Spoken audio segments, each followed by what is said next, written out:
Assalamu alaikum.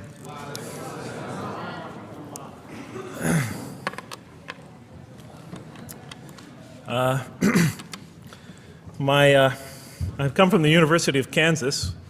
We're playing in the Final Four this very instant. So I want to let you know that you've asked a lot of me today. No, I'm just joking. All right, very briefly, I just want to talk a little bit about what the Quran has to say about the purpose of life. I think this is an extremely important subject, especially for Muslims living in America, because we're sort of a minority, a new religion here, and many people are interested in what we believe. And I think the primary question that people want answered when they first consider another religion is how that religion views the purpose of life, the purpose of of our existence here. And so I'm going to begin, though, talking about an atheist point of view, because I want to talk about what sort of answers the Quran might have for an atheist. So to begin this, I need to talk for about 5 or 10 minutes about what I believe contributed to my becoming an atheist, because I grew up in a Christian family. And then I'll talk for about 45 minutes or so about what I experienced in the Quran and how that sort of changed my perception. So it's very simple. But my wife always says I should summarize what I'm going to do before I talk, because it's easy to get lost in my speeches. And my wife doesn't have a lot of confidence in my speaking ability. Okay, so let me start out by mentioning that my mother certainly played no role in my becoming an atheist. My mother was a wonderful woman, a beautiful lady. She had tremendous dignity and class. The neighbors loved her. She was a registered nurse, and she put in many extra hours at the hospital. She worked in the ward that dealt with dying patients, and when I would come and pick her up late from work at night, not all the patients, but many of the patients would drag me over and talk to me and tell me what a wonderful woman my mother was. When she died, her funeral was packed, and person after person that came up to me had a story to tell about my mother and her goodness. Time and time again, people described her as, "Jeff, your mother is a true saint." She was a deeply religious woman, a great mother, a great teacher, a gentle person. She never cursed. I never heard her curse, swore, ever in her whole life. Never heard her speak to anybody rudely or speak about anyone rudely.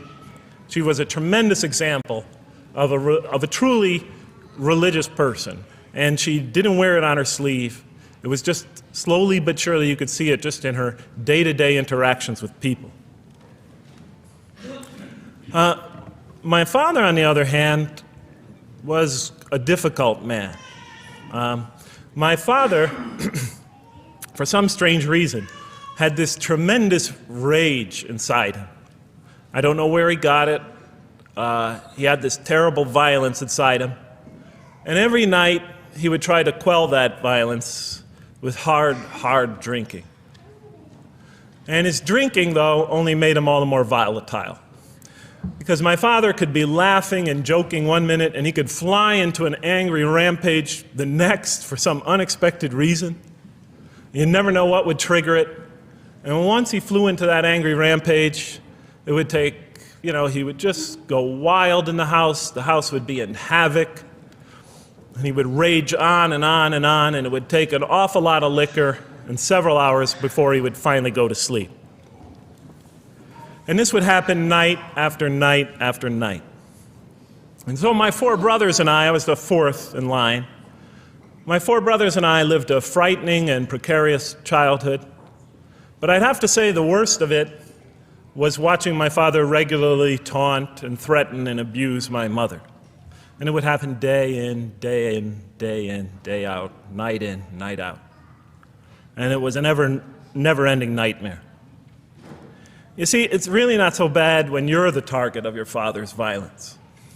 You might think it's bad when a child is the target of their father's violence, but it's really not all that bad.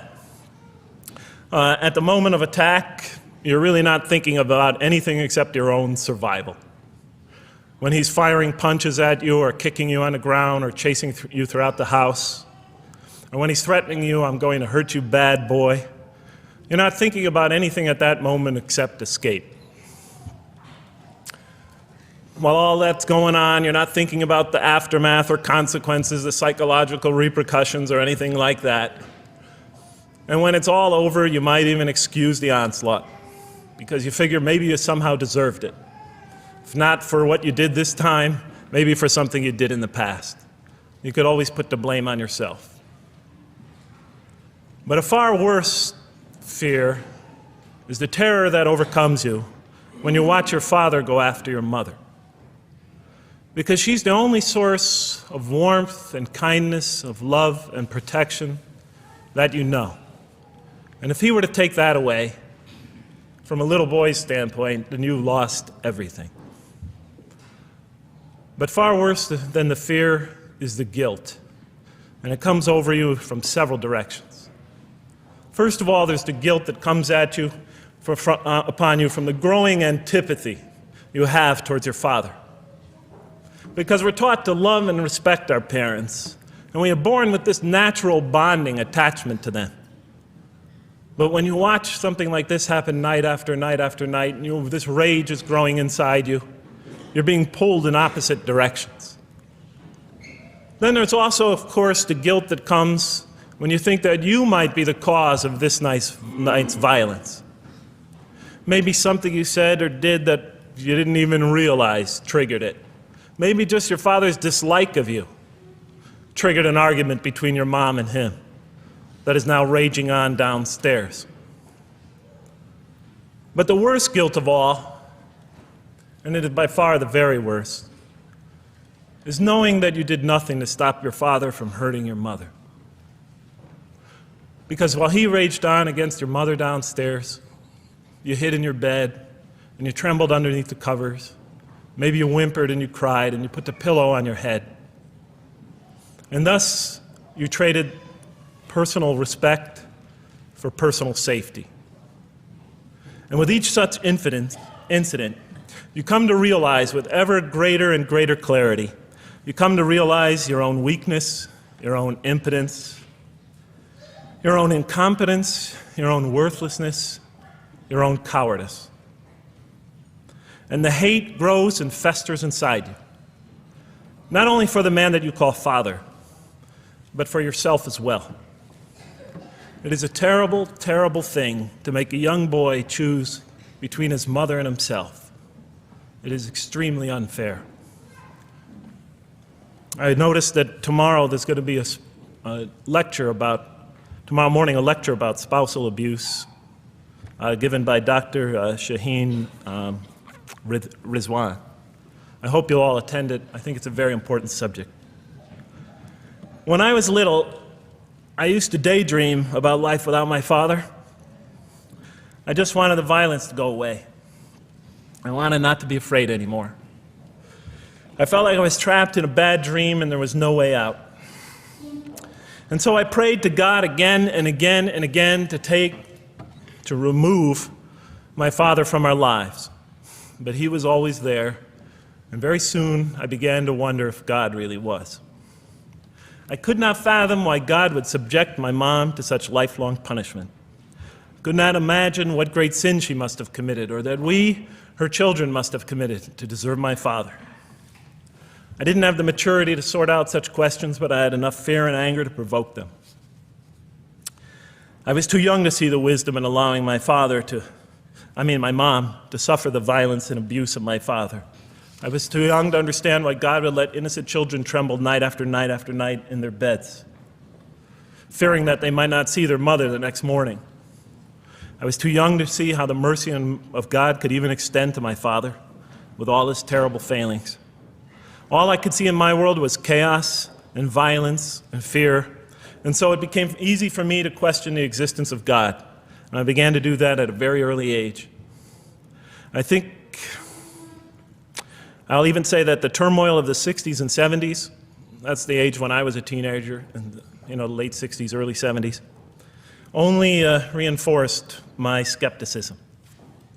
When John and Robert F. Kennedy were assassinated, or Martin Luther King was gunned down, when Vice President Agnew was kicked out of office and Richard Nixon soon after him, when the race riots erupted in city streets like mine, and gang fights erupted in our cities, many of those which I was involved in, when I saw the bizarre and senseless carnage of Vietnam, they all confirmed the lesson that was already ingrained in me and that my father had taught me so well, that the world is dominated by random, consuming, undiscriminating violence. And very soon I began to ask why.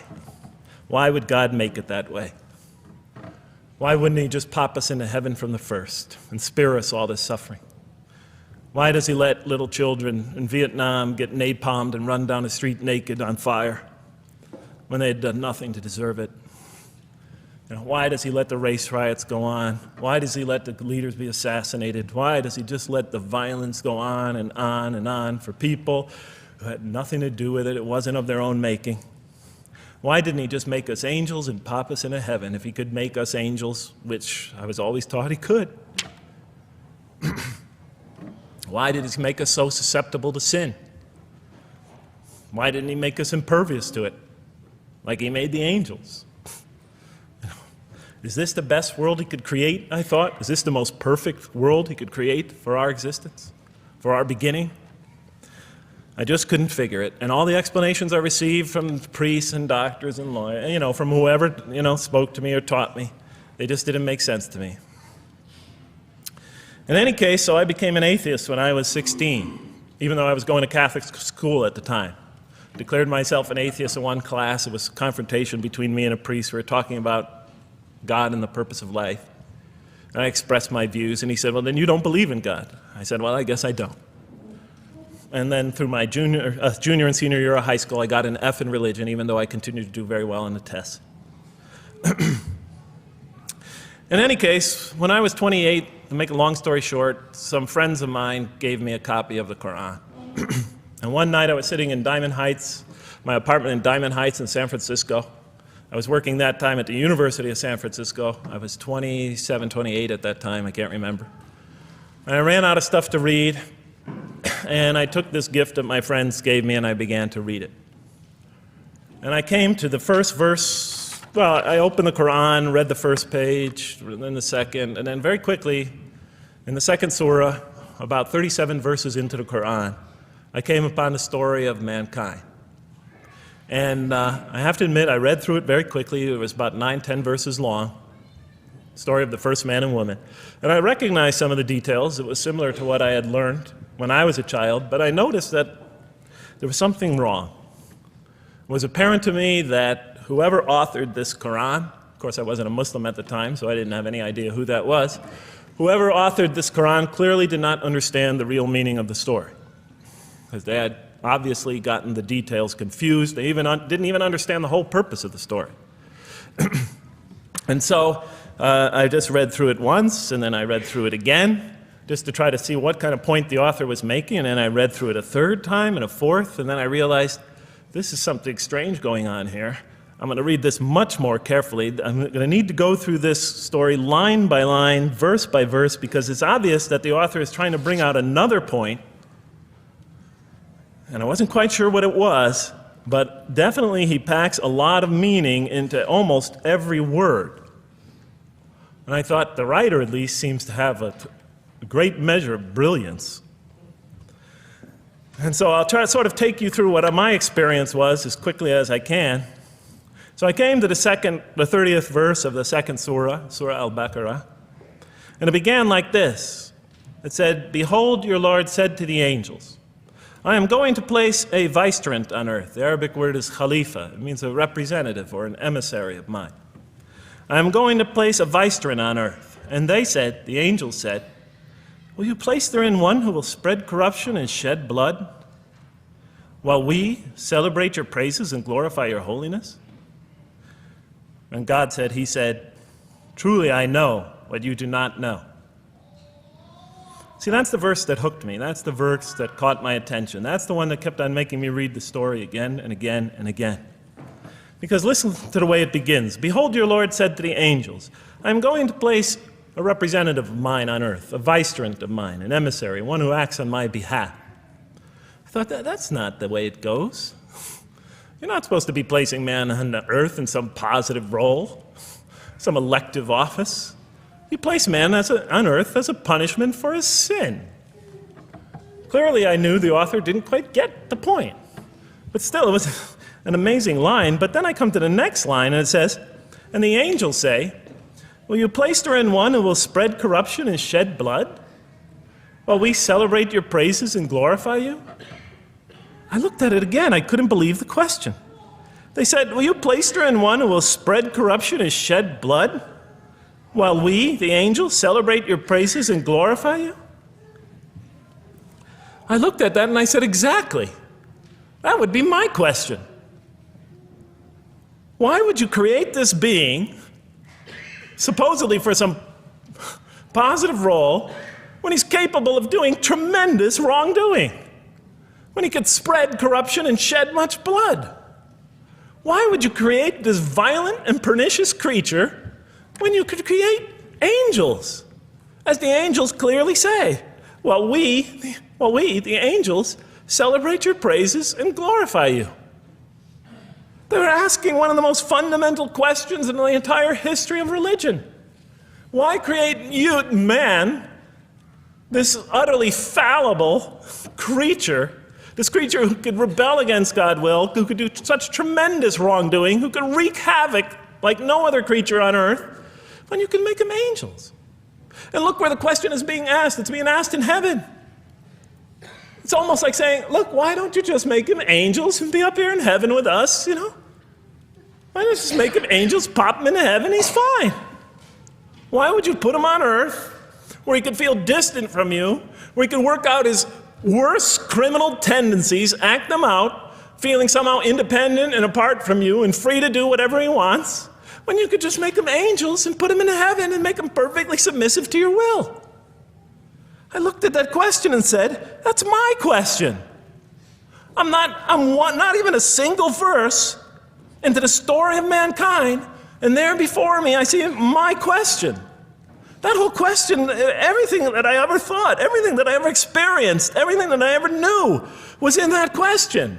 It was as if the author took my life and wanted to pick out exactly the right question to humiliate me, to provoke me, to anger me.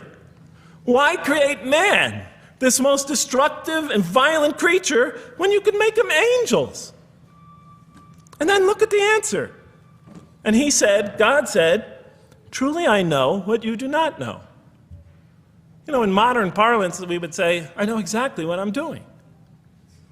I read that and said, what?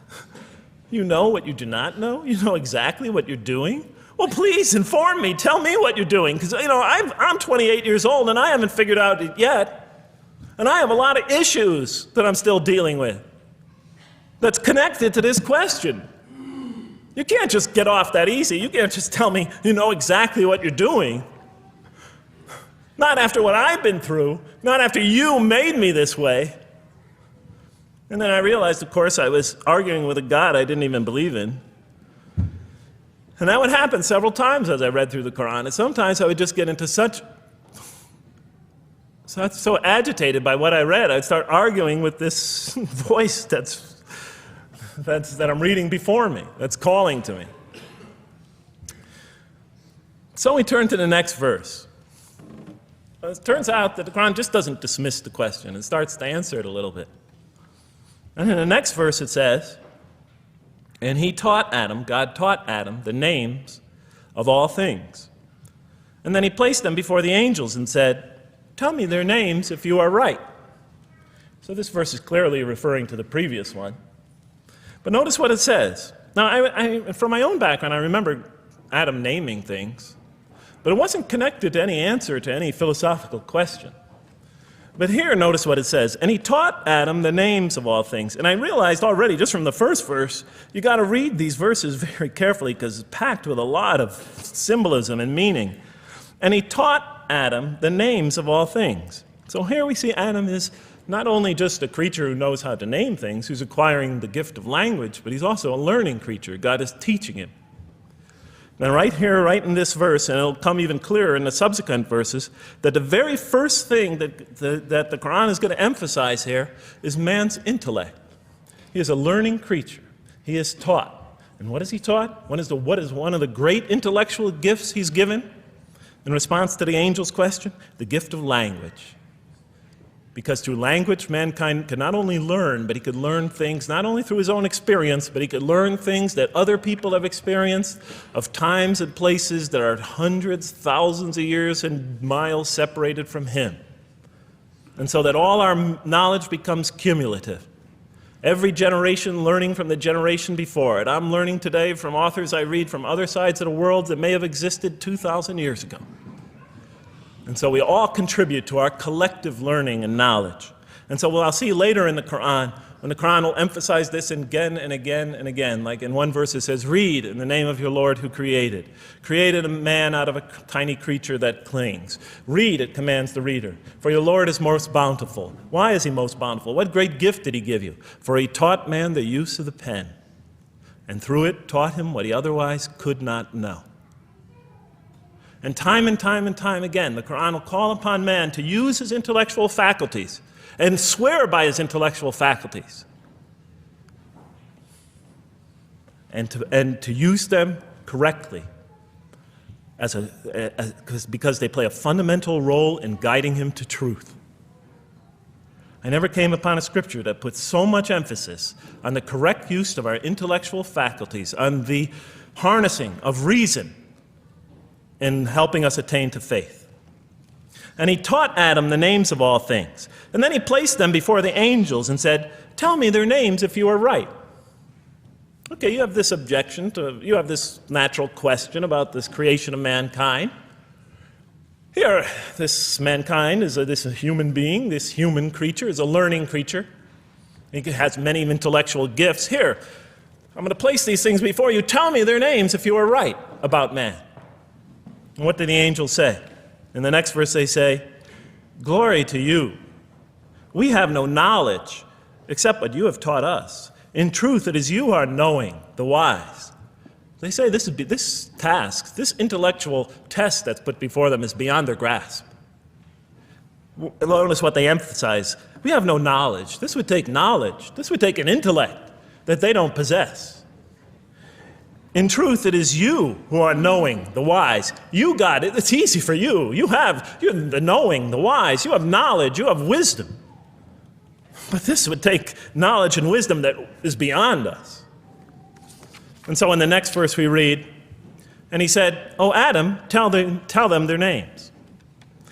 And when he had told them their names, notice how it's just like it's nothing for him. For mankind, he has this phenomenal ability.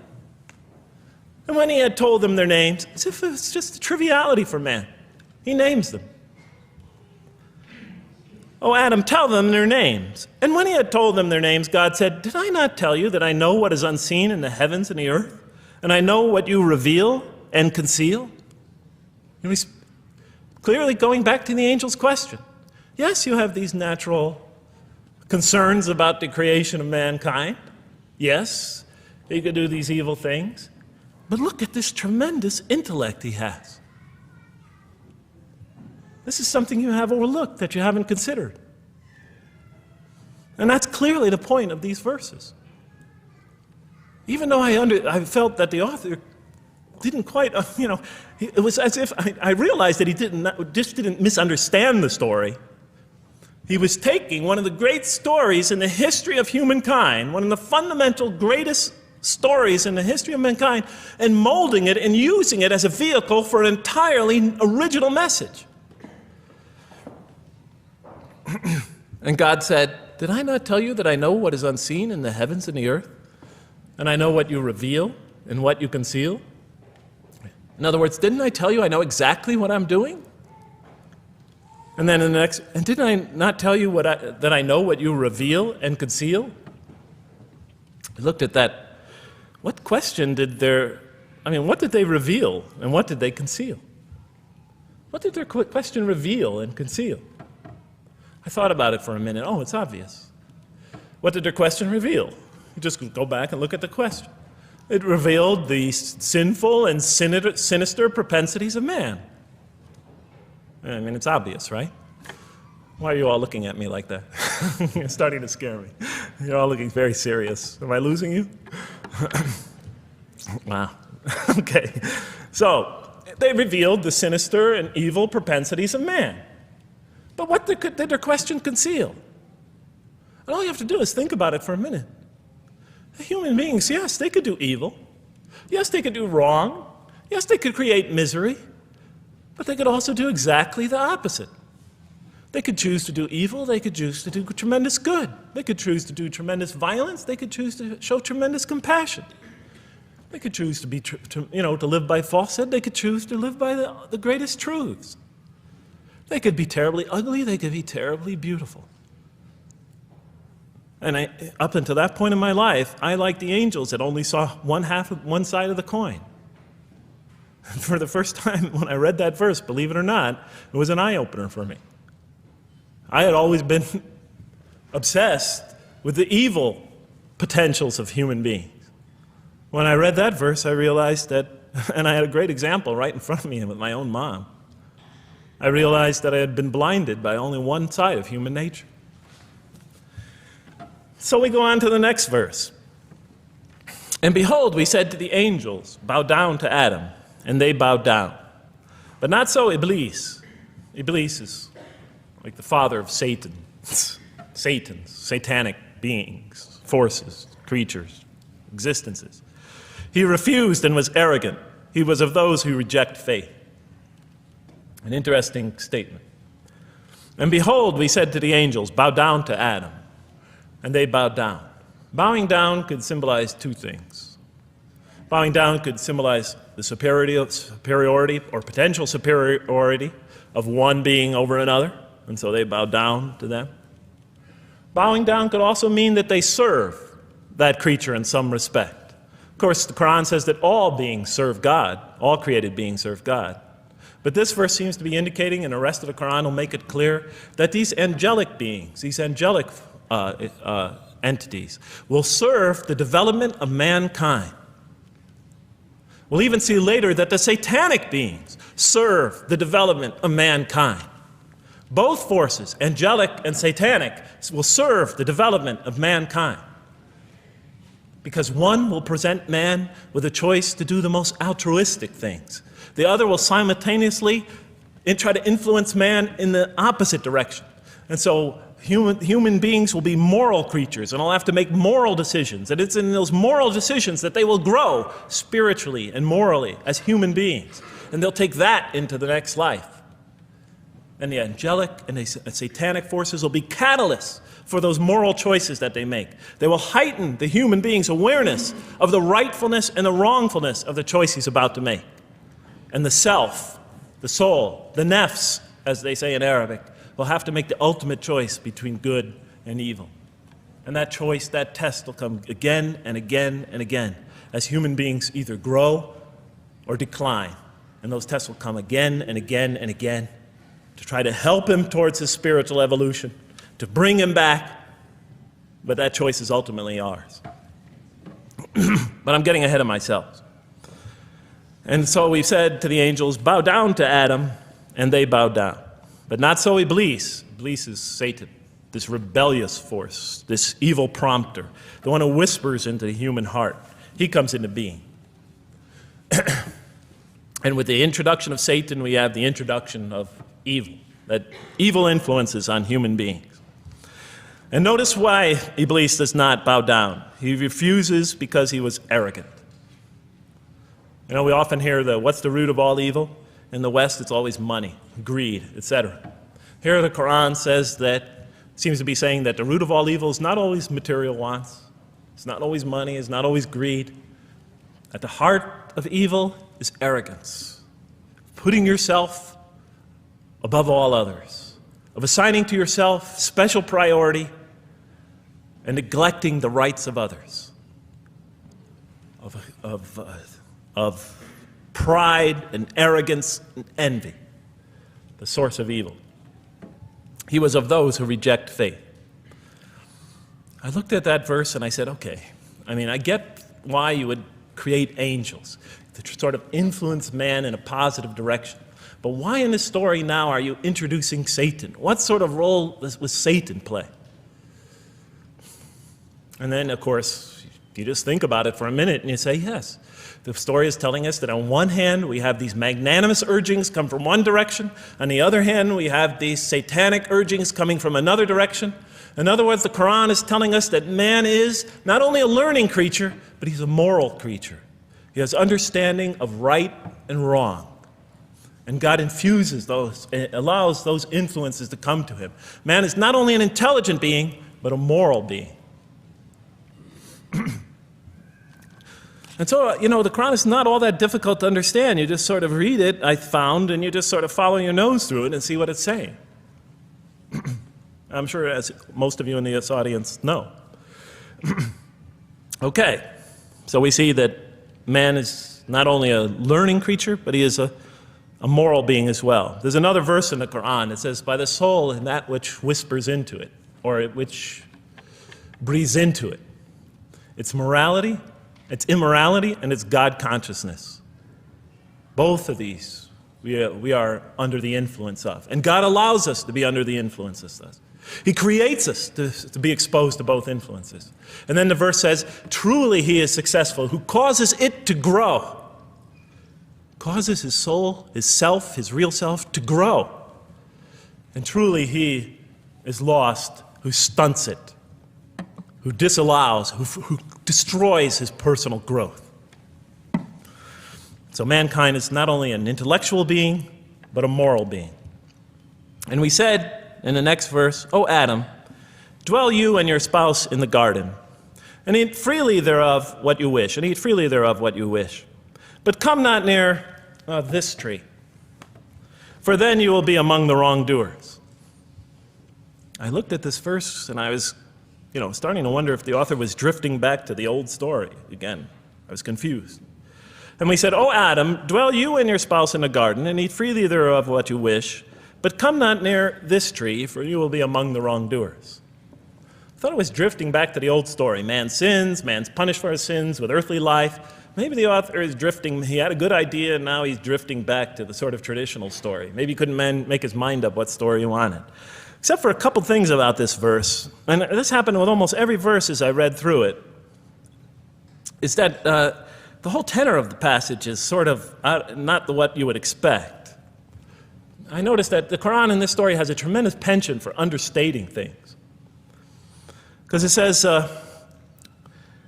and said to Adam, dwell you and your spouse in the garden, and eat freely thereof what you wish, to Adam and his spouse. But come not near this tree, for you will be among the wrongdoers. I mean, there's no sense of God being threatened by the possibility of man eating from the tree. In this story, we don't see in this verse, we don't see that God is nervous at the prospect, that he's threatened by the prospect, that he's anxious about it. The tree that he picks, it seems like he's just picking out any tree. Nothing special about the tree. Go not near this tree, for you will be among the wrongdoers. Satan will later come to him and tell him it's a tree of eternal life, of a kingdom that never decays. Turns out to be a complete falsehood in his part. Nothing special about the tree. It's just a tree. God's not nervous at the prospect at all. In the tradition that I came from, God is threatened by the prospect. He has to put an angel with a fiery sword by to protect the tree so that mankind never goes next to it again. I'm not putting it down, I'm just pointing out the difference of the story. They're both beautifully told. But he has to guard the tree. Why? Because if they eat from it, they'll become gods like us. This man, he already has a rebellious nature. Can you imagine if he eats from this tree? Can't let him get near that tree. But here, just, calmly says, but if you do, you'll be among the wrongdoers. God is not worried about himself. It's just warning man, making it clear that if you do this, you've committed a wrongful deed. Again, the whole tenor of all these verses, as you read through it, is God knows exactly what he's doing. Okay, next verse. But Satan caused them to slip and expelled them from the state in which they were. And we said, go you all down, some of you being the enemies of others, And on earth will be your dwelling place and provision for a time. What? I said. I mean, I was expecting now the rage, the anger, the violence, the jealousy. That's what I was expecting. Okay, they eat from the tree. Where's the rage, the violence? I'm going to punish you now. You're going to sweat on earth. And you're going to suffer, and you're going to stub your toe, and you're going to work, and you're going to labor. And you're going to die there for what you did. And where's the woman? All right? And the woman, right? She's the one who's going to suffer the most, right? She'll have to suffer labor pains and monthly cycles, right? And bleeding and crying out when her children come into the world. And she'll scream out. And worst of all, the greatest humiliation, the man will rule over her. When he's obviously her intellectual inferior because she and the angels she and Satan seduced him, and he just bumbled along and committed a real, wrong deed. Well, I don't mean to make light of it. But the story is obviously different, though. No threat here. As a matter of fact, look at the way it says, "O Adam, dwell you and your spouse in the garden, and eat freely thereof what you wish. But come not near this tree, for you will be among the wrongdoers." Then they make the mistake. But Satan caused them to slip and expelled them from the state in which they were. And we said, "Go all you down, some of you being enemies of others, will be adversaries of others. Some of you will be adversaries of each other, and on earth will be your dwelling place and provision for a time." This is not a deity losing it. If you look at it, on earth will be your dwelling place and provision for a time. That's not the words of a God that has lost, that is really extremely upset. On earth will be your dwelling place and provision for a time. When I walked into the hotel today, and they said, and it's this nice one up here, I don't know the name, I can't remember the name of it, but it has a continental breakfast. And they said, your room will be room 111, and there's a continental breakfast in the morning. I didn't say, I didn't think they were mad at me. Because they said, you're going to sleep here, and this is going to be your provision in the morning. Oh, thank you.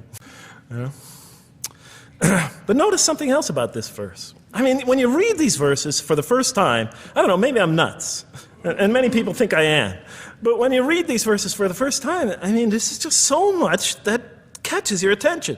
But Satan caused them to slip. I remember, I couldn't get that verse out of those words out of my head. Satan caused them to slip. To slip? The greatest sin in the history of the human race, and it's called a slip? In my culture, slip means, you just momentarily, for a fraction of a second, you lose your focus. It's not a big deal. My Uncle Bob used to always say to me, "Jeff, I'm sorry I'm 5 minutes late, I slipped up." The understanding is it's no big deal, it's just a slip. That's what we say when we make a minor mistake. I slipped up. Don't worry about it. Never happen again. A slip, I said? Momentary loss of focus? The greatest sin in the history of humanity? Why we're all here? Why we're all suffering? Why we experience death? A slip?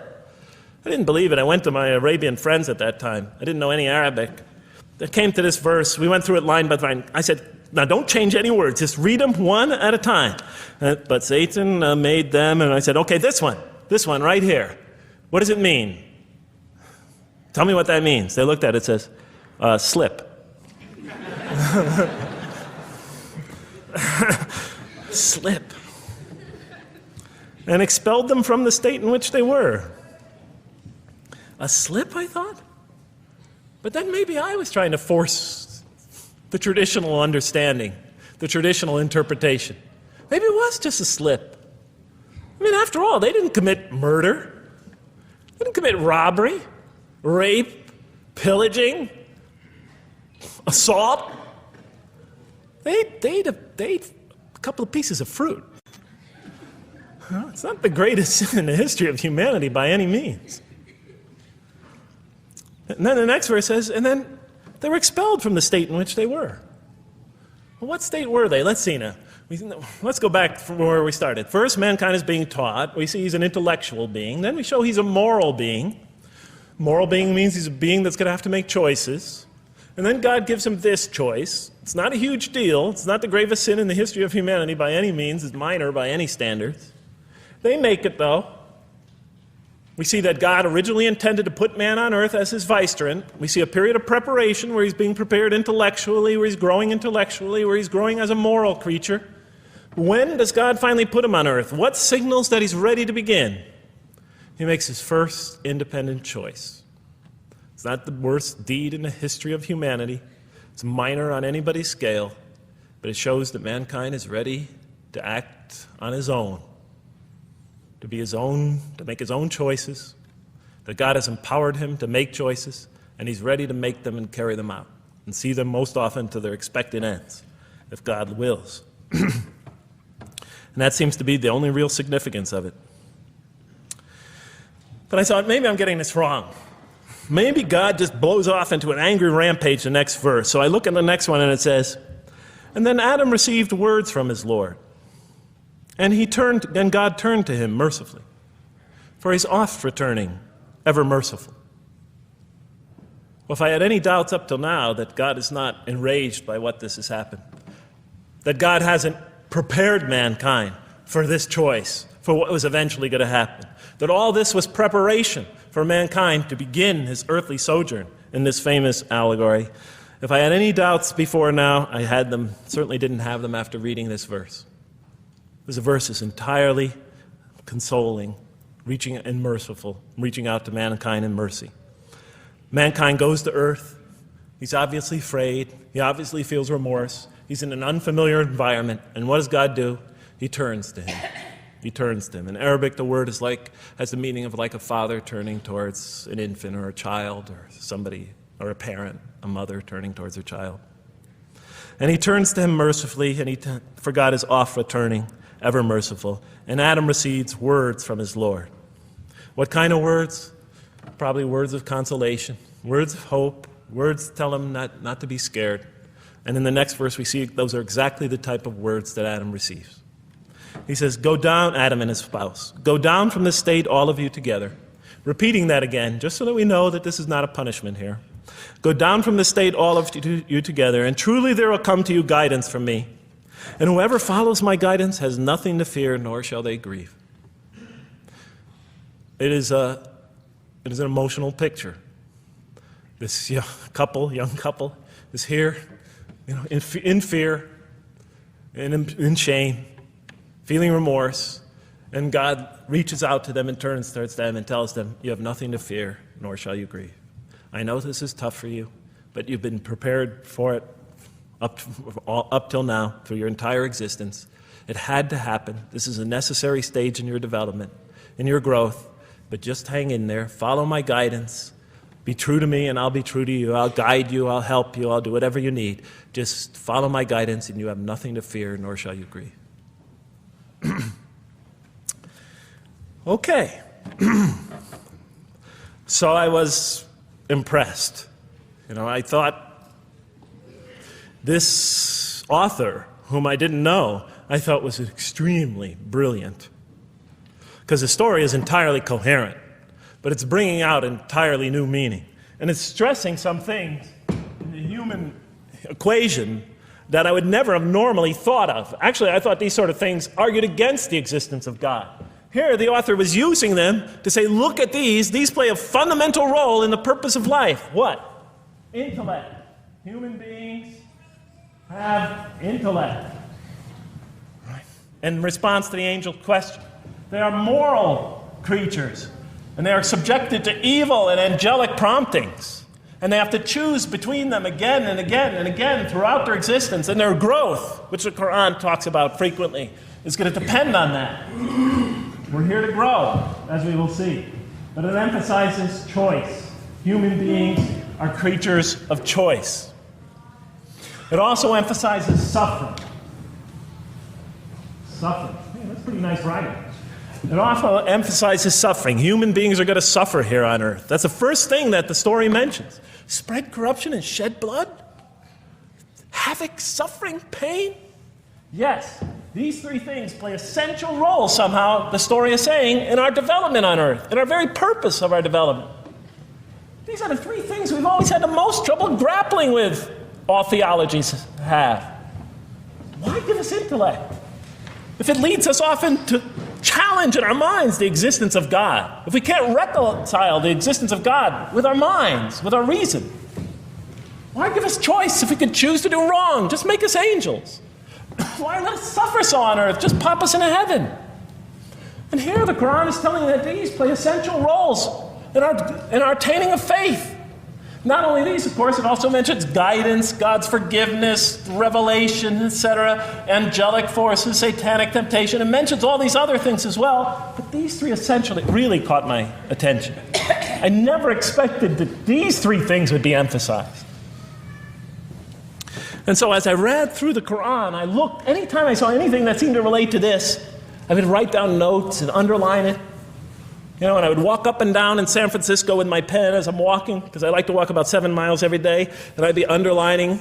My friends would always say, "Jeff, what book are you reading?" And I would lie to them. I'd tell them, "Oh, it's a great novel or something." You know, I didn't want them to know that I was reading the Quran. I think they thought I was going nuts. But in any case, so very quickly, I was wondering, does the Quran really emphasize reason? Does it really emphasize choice? Does it really emphasize suffering? How much more time do I have, Madam Speaker? 35? 25, okay. I'll do the best I can. So let me just try to indicate to you, as I read through the Quran, and I'll try to get through this quickly because you guys look tired. And I know you're interested to find out how that basketball game is turning out. Let's see, does the Quran really emphasize reason as essential to human growth, to this experience we're having on earth, to our very purpose? And the answer is definitely yes. So much so that even Western Orientalists, people who wrote against the Quran, said that this is a major feature of the Quran, a feature that you cannot miss. Henri Lemens, writing in the early part of this century, one of the famous Orientalists, you know, who wrote very much against Muslims, hoping to unseat them from their religious belief. He wrote, "The Quran," and this is his quote, "is not far from considering unbelief as an infirmity of the human mind." Unbelief is, he thought, and he was saying it mockingly, is like, you know, you can't think straight. You're not using your mind right, as my father used to say. Maxime Rodinson wrote at length about the rationalistic approach of the Quran to faith. And this rational tone of the Quran is one of its most salient features, beyond doubt. I'll just give you a few quotations. One of its fundamental themes is that people ignore or reject God's signs and corrupt religion precisely because they do not use their reason. And the Quran will say that again and again and again. The Quran says about the disbelievers, they refuse to reason and are a people who do not reason. I have 7 such quotes in the Quran. The Quran will say, "Will you not reason?" It mentions that 14 times to the reader. God reveals signs and lessons and admonitions so that, and this is a quote from the Quran, perhaps you will finally use your reason. There are 8 such statements in the Quran. From the Quran's viewpoint, reason and faith are allies, just as illogic and false belief are allies. And it clearly sets the conflict along these lines. It says the right way has henceforth become clear from error. Those who benefit most from the Quran are persons of insight. 16 such statements in the Quran. Firmly rooted in knowledge, 8 such statements. Use their reason, 10 such statements. Stand on clear evidence and proof, 7 such statements. Those who oppose this revelation are deluded, 9 such statements. In manifest error, 28 such statements. Ignorant, 15. Foolish, 3. Have no understanding, 9. Only follow surmise and conjecture, 9. And blindly adhere to tradition, multiple times. It states that. In an almost Socratic style, the Quran repeatedly quizzes the reader and calls into question his or her assumptions. Again and again, it asks us, what do you think? 18 such statements. Have you considered this or that? 13. Did you suppose? 7. Sounds like a math teacher. Do they not ponder? 2 such statements. Do you think? Do you even think? 18 such statements. The message is clear. To gain truer faith, we need to free ourselves from inherited notions and examine our beliefs rationally. Learning plays a key role in human development. Read, the Quran exhorts the reader. For God taught us the use of the pen and taught humankind what it otherwise could not know. In life, nature, and history, in the Quran, there are signs and lessons for those who are wise. There are 21 such statements. The Quran states over 100 times that it has been revealed to make things clear.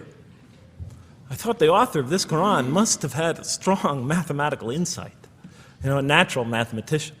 All throughout, when I was reading, I was trying to imagine what he must have been like. God teaches humanity both directly and indirectly, and sometimes so subtly that we are unaware of his instruction.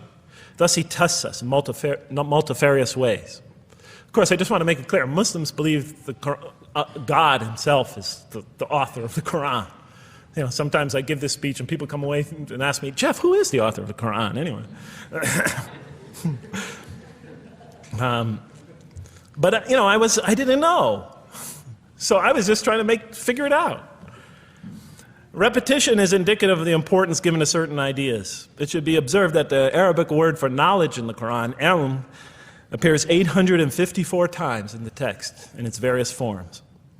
It's one of the most frequently occurring words. So the Quran really does put great emphasis on reason in our spiritual quest. Does it put great emphasis on choice? Well, here's what it has to say. Let there be no compulsion in religion. The right way is henceforth clear from error. It's a choice, and it must be freely made.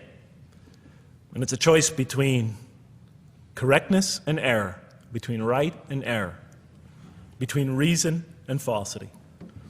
Had God willed, he could have indeed guided you all, it says in the Quran. I went, why not? I thought. Why not just guide us all? Why let some of us choose to go this way and that way? The Quran was constantly provoking me as I read it. Do not the unbelievers know that had God willed, he could have guided all mankind? Oh, do not the believers know that had God willed, he could have guided all mankind? Okay, I'm an unbeliever, I thought. Tell me, why didn't you guide all mankind? If you want us to be in conformity of your will, just make us that way. And if we had so willed, we could have given every soul its guidance. Why did you let us be creatures of choice? Just program us to do the right thing. Never make a wrong choice. Had God willed, he could have made us all one community. He could have made us clones of one another. But he didn't. It wasn't part of his plan. Enlightenment has come from your Lord. He who sees does so to his own good. He who is blind is so to his own hurt. It's your choice. Says it again and again in the Quran. Remember when I was reading this, I was a disbeliever. And this scripture is constantly reminding me, it's your choice, Jeff. It's no compulsion in this. It's your choice. It's up to you. You're probably not reasoning correctly here. Think a little harder. Come on, try. It's just a few more steps. And whoever is guided is only to his own gain, and whoever is stray, I am only a warner. It's your choice. We have revealed to you the book with the truth for mankind. He who lets himself be guided does so for his own good. He who goes astray, it's to his own hurt. It's his choice. There are many, many such references. I'll stop there. But you get the point. The Quran clearly emphasizes that choice plays a key role in our development. But what about suffering? Suffering's the biggie, right? That's the real major question. What does the Quran have to say about suffering? Because every religion deals with suffering in a different way. It's either something you have to be saved from, and so some religions stress salvation, or it's something that you have to sort of transcend through meditation and training, so you can sort of not feel it so much, get above it and beyond it. Some religions see it as primarily punishment. Some of the more ancient religions see it as the result of the precarious and whimsical, control of many gods working against each other, playing with human beings. Different religions have dealt with it in different ways. But almost all of them, I would indeed say all of them, have sort of seen it as something not so good. But let's see what the Quran has to say about it. Something to be avoided, to transcended, to be saved from. The Quran says just the opposite. You are going to experience it. You will suffer in this life. And it plays a fundamental role in your development and your growth and in what you are to become. This scripture didn't just say you're going to experience it. It said you should embrace it. You should struggle through it. Your life should be a struggle, it says. It should be a jihad. Yeah, right? But that's what it says. Jihad means struggle. When the Quran most says jihad, it's very seldom, it's most often not in the context of fighting. Qital is the Arabic word for fighting. But it says even in the Mecca verses, long before Muslims had to defend themselves against their oppressors, it mentions that you have to struggle in the path of God. With the Quran, it even says. Struggle in the path of God with this Quran. Life is a struggle. It says in one verse, most assuredly we will try you with something of danger and hunger and the loss of worldly goods, with the loss of your lives and the fruits of your labor. Most assuredly we will try you. It's not just talking about evil people, good people. But give the good news, the glad tidings. Be happy for those who are patient in adversity and suffering. Good news, I thought? Doesn't the author understand the terrible effects of suffering? Give the good news to those who are patient through adversity, who when calamity befalls them say, truly unto God we belong and truly unto him we shall return. In other words, that this could benefit them. It was a remarkable statement. Here's another one. Do you think that you can enter paradise without having the like of those who passed away before you? And the next verses start to explain these people were good people who suffered terribly. Do you think that you can enter paradise without going through the same? Why, I thought? Why do we have to suffer in life?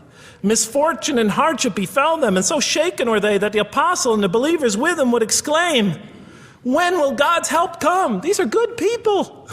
When will God's help come? Oh, truly, God's help is always near.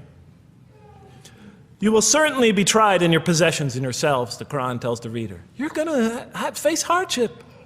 It's guaranteed. Every soul must taste of death, and we try you with calamity and prosperity, both as a means of trial. And to us you are returned. You are going to have hardship here. There is going to be no heaven on earth. This environment is made to be an environment of adversity. It is made to be an environment where you have to work, where you have to struggle, where you have to strive. And it plays a key role. Oh man, truly you've been toiling to your Lord in painful toil, but you shall meet him. You're toiling, yes, but you shall meet him.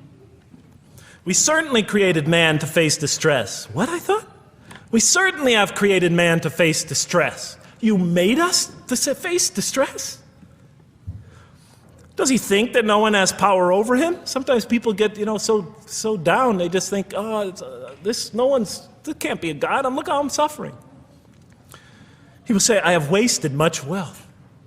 Some people just become totally devoted to worldly aims. Does he think that no one sees him? Have we not given him 2 eyes to see with, a tongue, and 2 lips to communicate with, to learn from by communicating? Can't he see around him? Can't he tell from communication with other people? Haven't we pointed out to him the 2 conspicuous ways?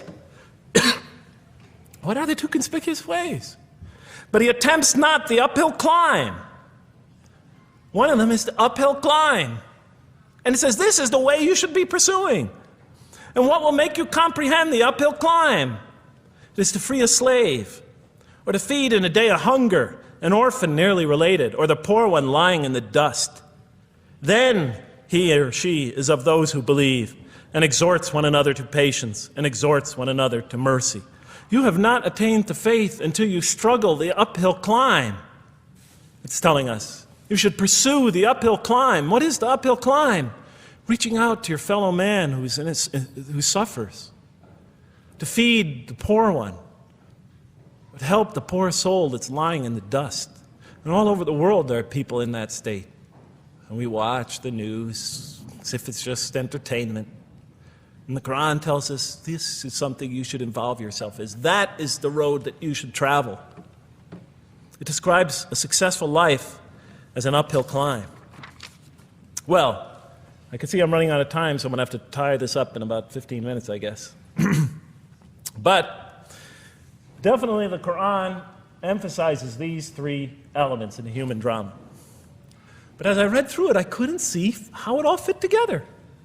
I mean, why didn't God just... Why? Why do we have to experience these? What purpose do they play? Just pop us in the head, beam us up, I thought. Well, one thing, like I mentioned before, the Quran will repeatedly emphasize that we're here to grow and to learn.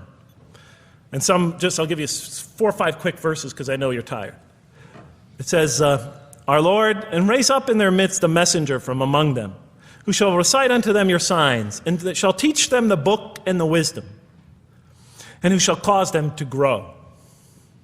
We have to learn wisdom in the book, and Revelation in particular, and who shall cause us to grow. And we have sent among you of yourselves a messenger to recite our signs to you and to cause you to grow. Truly God was gracious to the believers, this is in the 3rd surah, when he raised up from among them a messenger from themselves to recite his signs to them and to cause them to grow. It is he who has sent among you, who has sent among the unlettered people a messenger from among them to recite his signs and to cause them to grow. These are all distinct references. Just 2 more. There are many more. And the soul and that which breathed into it, its immorality and its God consciousness. He is indeed successful who causes it to grow. And he is indeed a failure who stunts it. And in the 92nd surah, Surah Al-Layl, it says, Far removed from it will be the righteous who give his wealth that he may grow. So the purpose somehow is to grow. We're in a growing, learning, developing experience. We weren't just created when we came into the world. This is actually a stage of our creation. Just as our development in the womb was a stage in our creation, our essential stage in our physical creation, this is an essential stage in our personality creation, in the creation of our real being. That which we take into the next life, our essential selves. We've gone from the physical creation in the womb, primarily physical, now to the human creation, the personality creation in this stage. I thought maybe I'm, projecting my own neurosis into the scripture. Maybe it doesn't really emphasize that life has a purpose. But time and time again, I would find it does. For example, just quickly it says, those who remember God standing and sitting and lying down and reflect upon the creations of the heaven and earth and say, Our Lord, you did not create all this in vain. You did not create all this in purpose. Just when I was starting to think, maybe the Quran really doesn't state a purpose of life. It really doesn't mean there's a real purpose of life. Maybe I'm reading into it something that is there. I would come upon verses like that would force me to just read a little further, make me think, well, maybe it's just around the corner. We have not created the heaven and the earth and whatever is between them in play. If we wished to take a sport, we could have done it by ourselves, if we were to do that at all. God doesn't create to satisfy his whims or fancies or entertain himself. Do you think that we created you purposely and that you will not be returned to us? It says in the 23rd surah, the true sovereign is too exalted above that. In the 44th surah, we did not create the heavens and earth and all that is between them in play. That serves a purpose. Now, what sort of purpose can it possibly serve? So I tried to, apparently the Quran speaks about believers and those who are the rejectors. You have the believers on the one hand, the rejectors on the other. Now apparently God has created us to be believers. So I tried to study what the Quran has to say about the believers, and it's a natural thing to do, to see what it wants us to become, if it has anything to do with these essential elements that it stated. I mean, it's a natural way to approach it. I think you agree. Do you agree? Somebody nod your head. That's what I say to my math students. Just one head nod is enough for a mathematician. Get one head going, okay, I did my job. Okay. So, how does the Quran describe the believers? What are they supposed to attain to? What is their ultimate thing that they're supposed to get? What are they ultimately supposed to achieve? And it's very clear when you read the Quran that what they will achieve in this life and will experience to so much greater degree in the next is they will experience a relationship of love with God. They will turn to God in love and God will turn to them in love. In the Quran, God's mercy, compassion, forgiveness, kindness, beneficence, warmth, generosity, all the things we normally think associated with God are freely given to all mankind. But when the Quran speaks of God's love, we would normally think of that as God's love. But when the Quran speaks about God's love, it's talking about something very special. His love is always presented as a relationship between two. If we do not turn to God in love, then we just receive His mercy, forgiveness, kindness, beneficence, warmth, generosity, all those wonderful nurturing things, His nurturing, and we reject it. And so we never really experience that love, because we never really turn to it and open ourselves up to it. It is always there for us, but unless we enter into that relationship, that love, that give and take, that relationship of love never develops. We reject it, and that's what the word kafir means. It means to reject, to turn your back, to ignore, to throw something, a gift that someone gives you behind your back. And so the Quran tells us that the believers will experience this sublime relationship of love. It says, "Yet there are men who take others besides God as equal, loving them as they should love God. But those who believe love God more ardently. Say, if you love God, follow me, and God will love you and forgive you your faults, for God is the forgiving, the merciful. O you believe, if any from among you should turn back from his faith, then God will assuredly bring a people He loves and who loves Him." And throughout the Quran, I'll mention time and time again that God loves the believer. God loves this type of person. God loves that type of person, and so forth and so on. So it's quite, and I'm trying to pick the speed up here, so you'll have to excuse me for that. But it is apparent from the Quran that one of the purposes of creation, maybe the essential purpose of the creation, is to produce from this subset of humanity that will freely enter a relationship of love with God. They will not only experience the beauty of other relationships in their lives, but this love that they will experience with God is the sublime experience that they will enjoy. Not only in this life, but infinitely greater in the next, when all the distractions, all the masks are stripped away. Okay, I thought, you created us to love you, for us to turn to you in love and to experience your love, to receive and experience your love. But why do you need these? Just pop us into heaven, love us, and make us love you. Program us to love you. You'll make my dog love me. Do the same sort of thing. I kept on coming back to the same issue. Just do it. Okay. Still couldn't see it, and I was almost through the Quran, and I thought either I'm dumb or this scripture just never really got to it. Okay, so I didn't give up. I thought, okay, what's the next natural thing to do? Okay, so we're here to develop this relationship of love with God. The Quran tells us that, if we are believers and we do good, we'll experience great joy and peace in this life, not only through our relationship with God, but through complementary relationships with all the people around us, and this world will be a one for us of peace and serenity, even though we have to struggle and survive and suffer. But I couldn't see, how this all tied in with this suffering business, and why He couldn't just put us into heaven. So what's the next natural thing to say? Okay, so we're created to have this relationship of love with God, to enter this relationship, to experience and receive all that He has to offer us. So the natural thing to do is to study the two partners in that relationship. What does the Quran have to say about us, the believer? What does it ask of him and her? What does it require of them? And then what does the Quran tell us about God? And then is there some essential nexus, some essential connection between them, and does it have anything to do with these? Because if the Quran doesn't show that, then the essential link that links all this together, that pieces it all together, is missing. And as I thought to myself, whoever this author is, and by now I knew he had fantastic genius, even though he came from the primitive confines of the most backward, most uncivilized sector of humanity, of people that had no literary history, really, to speak of, no great works of literature, no scriptures that preceded him, even though he came from the desert of culture.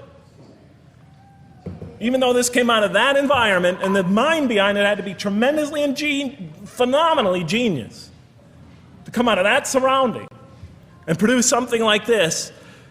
If that essential link was missing, I knew that, he was great, but, and extremely great. But, what do you expect? How could anybody answer those questions? Nobody in the history of humanity has been able to answer them. Okay, so I thought, first I'll see what the Quran has to say about the believers. What does it require of them? Then what it has to say about God, and see if there's some essential link. Are you following me? You're giving me the note. Get off the stage. Okay, I'll do my best. It's a deep subject. We're almost done. Bear with me a few more minutes. I'm sorry, really. I know Siraj Wahaj, when he gives these sort of speeches, he always says, okay, I'm finishing up now, and then 10 minutes later he says, you thought I was telling you to... I won't say that, but just give me a few more minutes. Bear with me. Okay, quickly. What does the Quran ask of the believers? From the Quran's many exhortations and its descriptions of acts and types of individuals loved by God, it's not difficult to compose a partial list of things that the Quran wants us to do, which it calls good deeds, time and time again. To believe in God, to have faith in God, to have a relationship with God, and to do good. So what does it describe as these good deeds? Well, as I read through the Quran, it says that, can I take this away? Remember, intellect, choice, suffering. It says we should show compassion. Show compassion. We should be merciful. I have the references here, but just excuse me, I'm not going to list them all. We're running out of time. We should be forgiving. Forgive others. We should be just. We should protect the weak and defend the oppressed. Defend the oppressed. We should seek knowledge and wisdom. Knowledge, wisdom. Bear with me, ladies and gentlemen. We should be generous, truthful, and we should be peaceful. And we should love our fellow man. Love others. I'll just give you one verse because I know we're running out of time, Madam Speaker. Truly those who believe and do good will the most merciful endow with love. And to this end we have made this scripture easy to understand in your own tongue, so that you might convey a glad tiding to the God-conscious and warn those given to contention. To this end we have made this easy to understand, so that we'll learn to love others. Okay, that's all I'll say about that. I would like to say a lot more, but I don't have time. Now, what does the Quran tell us about God? You have to realize I'm just about through with the Quran here, my first time reading it. And now I was really caught. I searched my head. What does the Quran tell us about God? It tells us nothing could be compared to him. That he's outside anything that we may compare to. That our definitions do not encompass him. That our reason cannot comprehend him. That he is transcendent and we are finite. That he is immortal. He transcends time and space and we are bound by it. That he is immortal, we are mortal. He is uncorporeal, we are corporeal. That we have no way of comparing ourselves to him. Nothing could be compared to him. I thought, oh my God, I'm so close and yet so far. Because I'll never understand the essential link between us and God and why these three things fit into place. Because the Quran tells us that we could never really quite understand God. Or at least that's the way I thought. And so I put down the Quran when I had finished it. And much to my dismay, I was honestly disappointed because I thought The author made a brilliant try, but he never quite made it. And so I was sitting in front of, about 3-4 weeks later, I was sitting in Diamond Heights in my apartment watching a football game, I think it was. And you know, sometimes things just slip into your minds when you least expect them, and I'm sitting there watching it, and all of a sudden into my mind came a thought. And I said, wait a minute. The Quran does tell us so much about God. It tells us again and again and again, but somehow I just missed it. Just skimmed over it every single time. Because if you turn to almost any page, if you turn to the beginning of any surah, you could see time and time again essential information about God that I just thought was sort of a literary device, something to make it just sound more beautiful.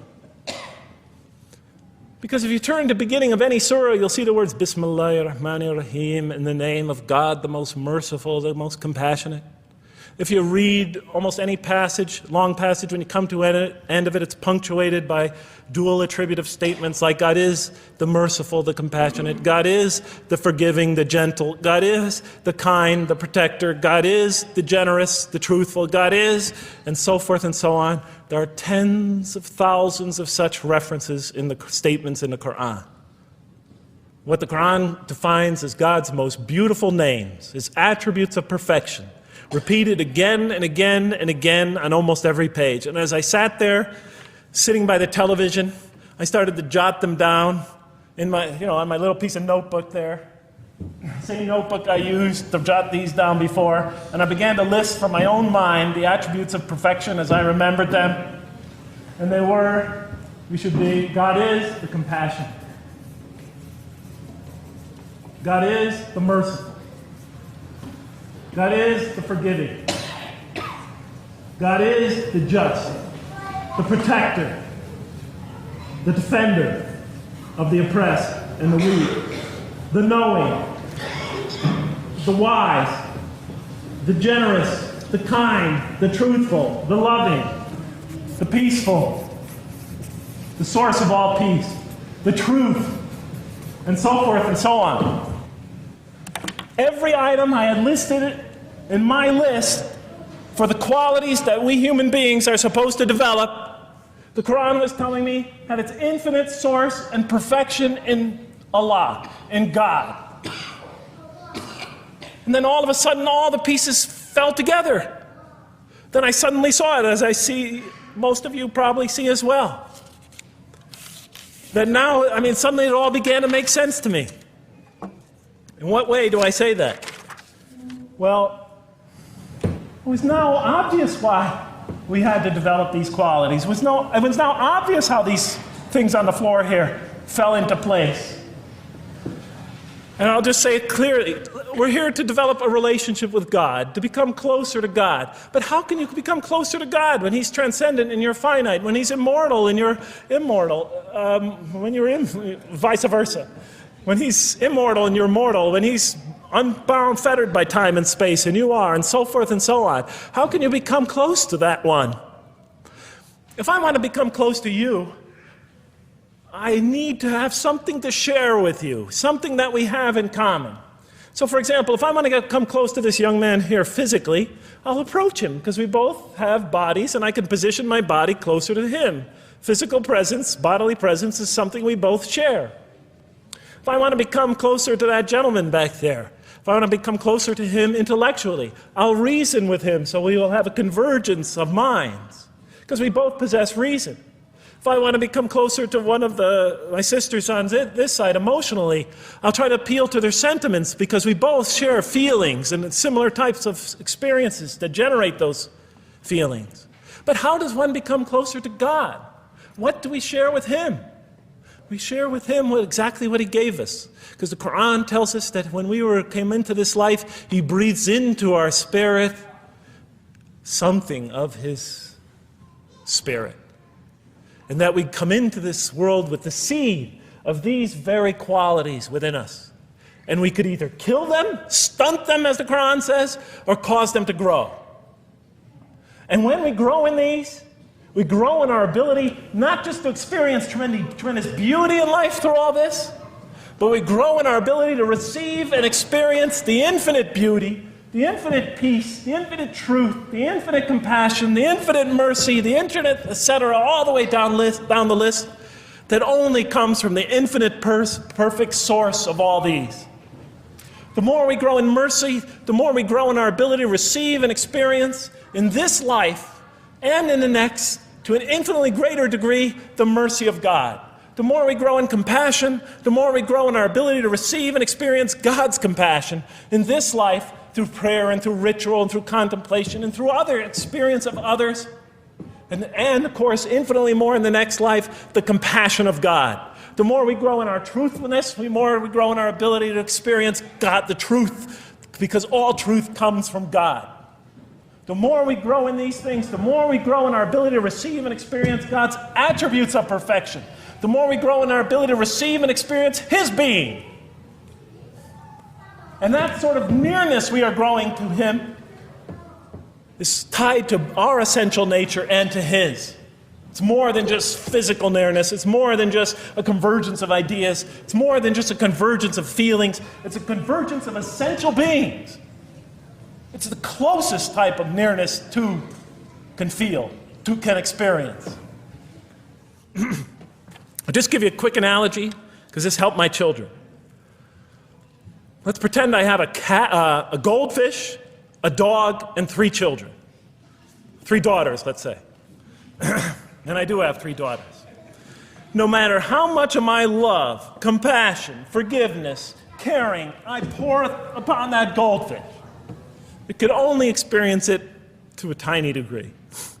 It might not even really be aware of it, because it's a very primitive creature. But my dog, on the other hand, when I show it all my kindness, all my love, all my compassion, all of what is essentially me, it can experience it to a much higher degree than my goldfish. And through its interaction with me, through its own trying to give its own self to me, we could experience a quite wonderful relationship. But my children, especially as they grow older and go through their own experience and their own development, could receive and experience all the love and the compassion and the forgiveness and the caring and the generosity and the protection, everything I have to offer. They could experience my being to a much higher degree than my dog ever can. And we could have a relationship of beauty that I could never have with my dog.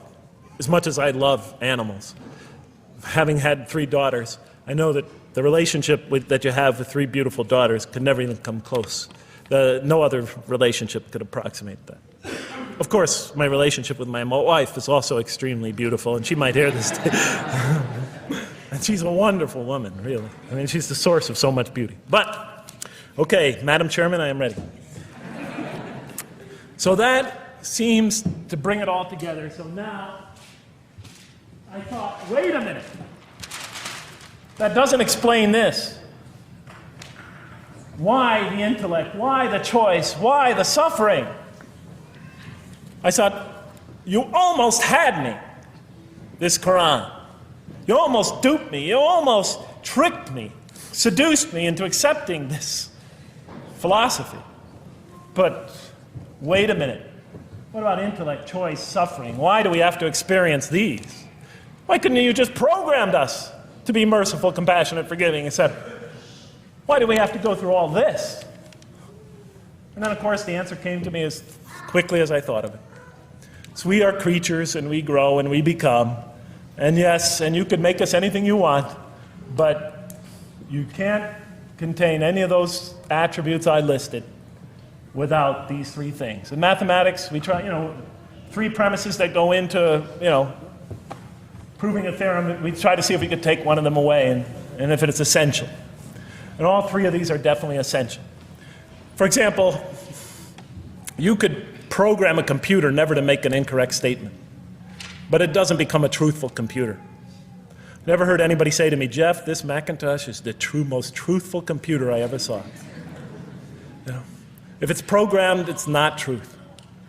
You could program a CAT scan to help the sick, but it doesn't become compassionate. Never heard a doctor say, Jeff, if you want to see a compassionate CAT scan, you come right over here. Right?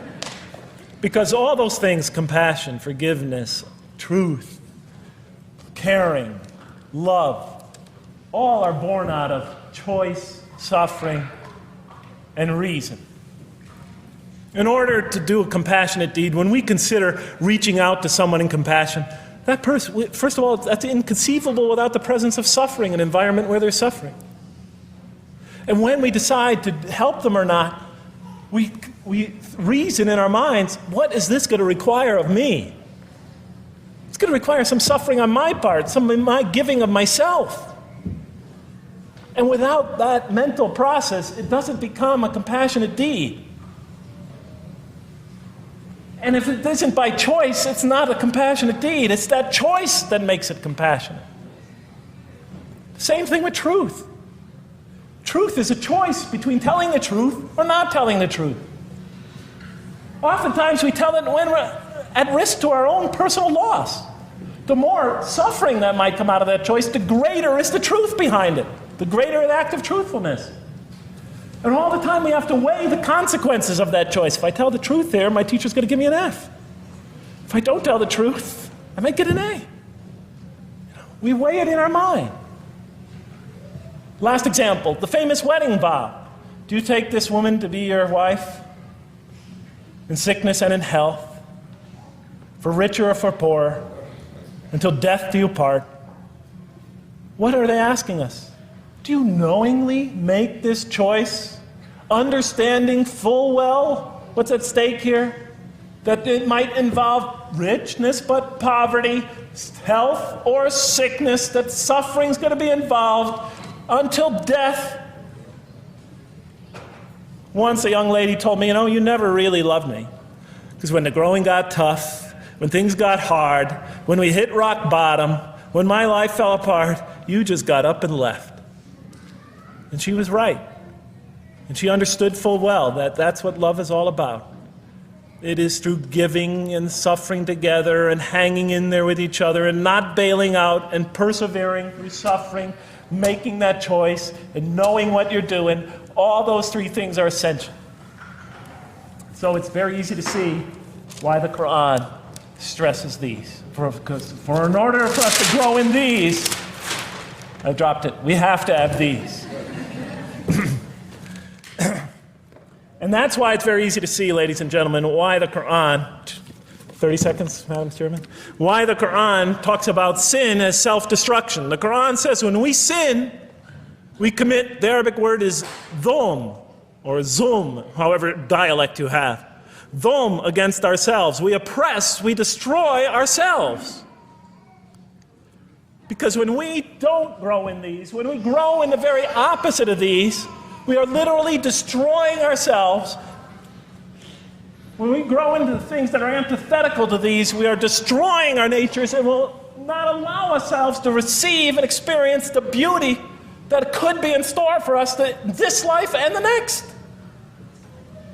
It's like coming into this world and developing in the womb none of the physical things you need to experience comfort and joy and peace and happiness on a physical level in this life. It's as if you're coming into this life and you've destroyed yourself physically somehow in the womb, and you came into it and you had nothing to protect you from the cold, from the heat, from the harshness of the elements, from germs, from disease, nothing to protect you, nothing to satisfy, give you the ability to satisfy your thirst or your hunger, nothing for you to experience any physical comfort. This is all that matters as we go into the next life. If we don't develop these through our relationship with God, our very purpose of our being, then we will experience terrible suffering in this life, worse than if we came into this life in a physical state that didn't avail us of any of the comfort of this life. And so it'll be worse than fire. It'll be worse than endless fire. It'll be worse than the worst hell we could possibly imagine. So the Quran tells us, that yes, when it talks about heaven and hell, it's used very powerful symbolic language, but what it essentially is telling us is imagine the greatest joy and wonder and peace and serenity you could ever experience, and that's what's open to you on the one end. But on the other end, imagine the most terrible suffering that you could possibly bring on yourself, and you could also do that to yourself as well. It'll be worse than anything you could have ever imagined. So, and it's the Quran tells us that God says on the day of judgment, I did not harm you in the least. You destroyed yourselves. And it could say that in total objective truth. And that's why the Quran, well, I think I'll leave it at that because Madam Speaker is about to shoot me.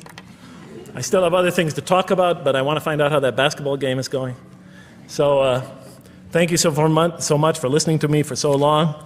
And may the peace and mercy of Allah be upon you all. I didn't mean to try to scare anybody at the end. That wasn't my goal. I was just trying to make a point. And may the peace and mercy of God be upon you all. Thank you so much. Assalamu alaikum.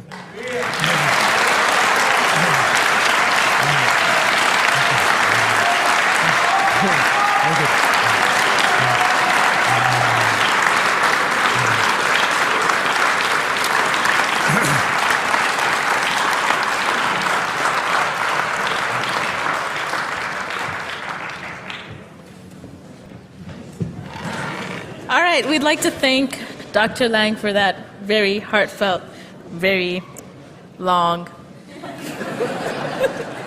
presentation. I have a few things to say before you all leave, so just be patient with me for a second.